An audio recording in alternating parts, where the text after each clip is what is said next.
La raíz de mi trabajo, digamos que transversalmente el tema es el conflicto,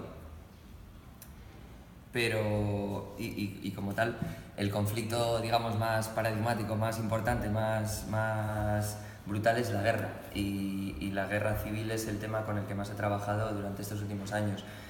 Pero el tema de la lucha social, de las revoluciones, me ha interesado mucho en casos concretos de estudio que sobre todo se han desarrollado en residencias, tanto en China, en Cuba, en México. He estado trabajando con las representaciones y restos de esas revoluciones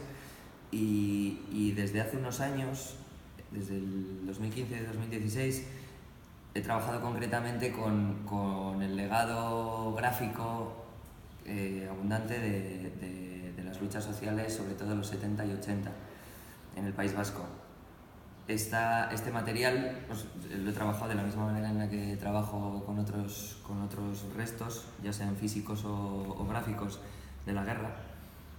y han sido el punto de partida de una producción pictórica que habla de esos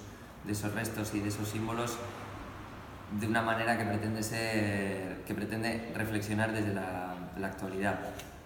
Es decir, cómo nos relacionamos con ese material hecho en otra época y en otras condiciones sociales y políticas, y qué podemos aprender de ese legado.